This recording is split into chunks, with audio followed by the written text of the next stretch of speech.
حضرت انس بن مالک فرماتے ہیں کہ ان النبی صلی اللہ علیہ وسلم خرجہ، نبی کریم علیہ الصلوۃ والسلام ایک مرتبہ اپنے حجرے سے باہر نکلے، وہوا یتکی علی اسامہ بن زید، اور نبی کریم علیہ الصلوۃ والسلام نے حضرت اسامہ بن زید کے کندھے پر ٹیک لگائی ہوئی تھی۔ اب یہ حضور نے ٹیک کیوں لگائی تھی؟ اس کی وجہ یہ ہے کہ نبی کریم علیہ الصلوۃ والسلام کے وصال ظاہری سے، یعنی حضور کے وصال سے کچھ دن پہلے بیماری حضور کی بارگاہ میں حاضر ہوئی۔ میں یہ بڑے محتاط جملے بول رہا ہوں، میں نے یہ نہیں کہا کہ حضور بیمار ہوئے یا حضور مریض ہو گئے، میں نے یہ جملہ استعمال نہیں کیا، بلکہ میں نے کیا کہا ہے کہ بیماری حضور کی بارگاہ میں حاضر ہوئی ہے، مرض حضور کی بارگاہ میں فیض پانے کے لیے حاضر ہوا ہے۔ ایسے موقع پر جب حضور کے بارے میں یہ جملہ بولا جائے تو پھر بڑی احتیاط کے ساتھ یہ الفاظ استعمال کرنے پڑتے ہیں۔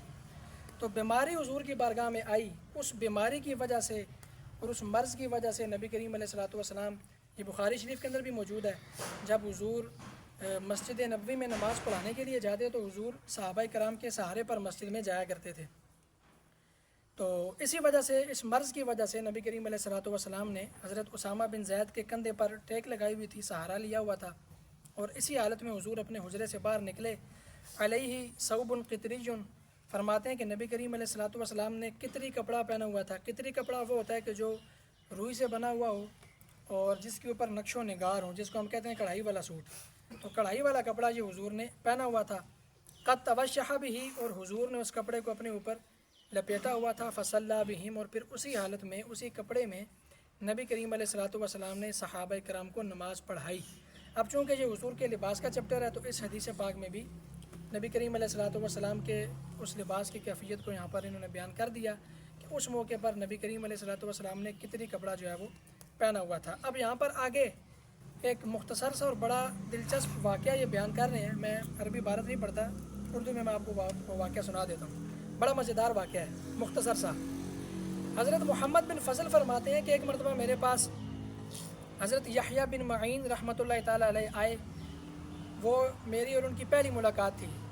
آپ فرماتے ہیں کہ انہوں نے مجھ سے اس حدیث کے بارے میں سوال کیا، یعنی یہ حدیث مجھ سے پوچھی کہ مجھے یہ حضور کی یہ والی حدیث جو بھی ہم نے سنی ہے، اس حدیث کے بارے میں انہوں نے ان سے سوال کیا۔ وہ فرماتے ہیں کہ محمد بن فضل فرماتے ہیں کہ جب میں نے حدیث پڑھنا شروع کی تو انہوں نے مجھے کہا کہ اگر آپ مجھے اپنی کتاب میں سے یہ حدیث دکھا دیں، یعنی جو آپ کے پاس کتاب ہے، راوی جو حدیث بیان کرتا ہے اس کے دو طریقہ کار ہوتے ہیں، ایک ہوتا ہے زبانی حدیث پاک بیان کرنا، ایک ہوتا ہے کہ کتاب میں لکھی ہوئی حدیث کو پڑھ کے سنانا۔ تو جو لکھی ہوئی حدیث ہوتی ہے یہ زیادہ مضبوط ہوتی ہے، یہ زیادہ قوی ہوتی ہے، اس کی وجہ یہ ہے کہ اس کے اندر غلطی کا احتمال کم ہوتا ہے۔ تو اب انہوں نے ان سے پوچھا کہ اگر آپ کے پاس لکھی ہوئی ہے یہ حدیث پاک تو وہ مجھے آپ پڑھ کے سنا دیں۔ محمد بن فضل کہتے ہیں کہ میں نے ان سے کہا کہ آپ تھوڑی دیر بیٹھیں، میں اپنی کتاب لینے کے لیے جاتا ہوں، میں پھر آپ کو وہ آ کے حدیث پاک سنا دوں گا۔ فرماتے ہیں کہ جب میں جانے لگا تو انہوں نے میرا دامن پکڑ لیا، میرے کپڑے کو پکڑ لیا اور مجھے روک دیا۔ تو میں نے ان سے پوچھا کہ آپ نے مجھے کیوں روکا ہے؟ تو انہوں نے آگے سے کہا، حضرت یحییٰ بن معین نے ان سے کہا کہ آپ اس طرح کریں کہ مجھے پہلے زبانی وہ حدیث پاک سنا دیں، جب آپ مجھے سنا دیں گے تو میں اس حدیث پاک کو سن لوں گا، لکھ لوں گا، پھر آپ جائیے گا دوبارہ اپنی کتاب لے کر آئیے گا، پھر میں دوبارہ وہ آپ سے حدیث پاک سن لوں گا۔ وجہ اس کی انہوں نے یہ بیان کی، وہ فرماتے ہیں کہ کہیں ایسا نہ ہو کہ آپ اپنی کتاب لینے کے لیے جائیں تو اس دوران آپ کی یا میری موت ہو جائے، اور اگر آپ کی یا میری موت ہو گئی تو پھر یہ حضور کی یہ حدیث مجھ سے سننے سے رہ جائے گی، تو میں یہ نہیں چاہتا کہ رسول اللہ کی کوئی حدیث مجھ سے رہ جائے، لہٰذا آپ اس طرح کریں، پہلے مجھے زبانی حدیث پاک سنا دیں، اس کے بعد آپ اپنی کتاب لے کر آئیے گا اور پھر مجھے وہ دیکھ کر حدیث پاک سنائیے گا۔ تو حضرت محمد بن فضل فرماتے ہیں کہ پہلے میں نے ان کو زبانی وہ حدیث پاک سنائی، پھر میں اپنے گھر میں گیا یا اپنے کمرے میں گیا اور میں وہ کتاب اپنی لے کر آیا، پھر میں نے ان کو وہ حدیث پاک املا کروائی یا لکھوائی یا سنائی۔ تو اب یہاں سے آپ اندازہ کریں کہ ہمارے بزرگان دین حدیث پاک سننے کا شوق اور علم حدیث حاصل کرنے کا شوق ان کا کتنا زیادہ تھا کہ پہلے انہوں نے کہا کہ مجھے آپ اپنی کتاب سے سنائیں، جب وہ کتاب لینے کے لیے جانے لگے تو انہوں نے کہا کہ نہیں، پہلے آپ مجھے زبانی سنا دیں، کہیں ایسا نہ ہو کہ اسی دوران آپ کی یا میری موت ہو جائے، اور اگر کسی کی موت ہوگی تو پھر وہ حضور کی حدیث مجھ سے رہ جائے گی۔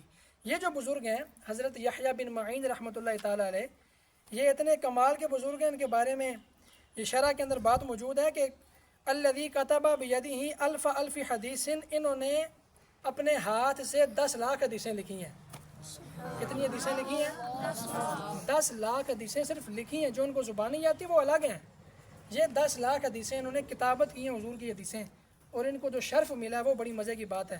فرماتے ہیں وَتَشَرَّفَ بِأَنْ غُسِّلَ عَلَى السَّرِيرِ الَّذِي غُسِّلَ عَلَيْهِ الْمُصْطَفَىٰ کہ ان کو حضرت یحییٰ بن معین کو اسی چرپائی پر غسل دیا گیا جس چرپائی پر حضور کو غسل دیا گیا تھا.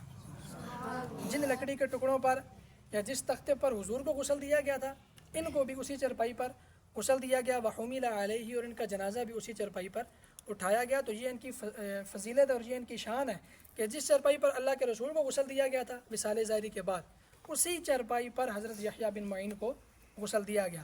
تو یہ ان کا علم حدیث سیکھنے کا اس کو حاصل کرنے کا شوق تھا کہ انہوں نے یہ بات بھی گوارا نہیں کی کہ حضور کی حدیث سننے میں تاخیر ہو جائے. کہیں ایسا نہ ہو کہ آپ کو موت آ جائے یا مجھے موت آ جائے اور حضور کی وہ حدیث ہم سے رہ جائے. تو یہ ہمیں بھی اس سے جو ہے وہ سبق حاصل کرنا چاہیے, درس حاصل کرنا چاہیے, علم دین حاصل کرنا چاہیے, لیکن زور زبردستی کے ساتھ نہیں, شوق اور محبت کے ساتھ. اللہ تعالی ہمیں ان بزرگان دین کا صدقہ نصیب فرمائے. اللہ تعالی ہمیں شوق, محبت, جذبے اور لگن کے ساتھ علم دین حاصل کرنے کی توفیق عطا فرمائے. وما علیہ الا البلاغ المبین.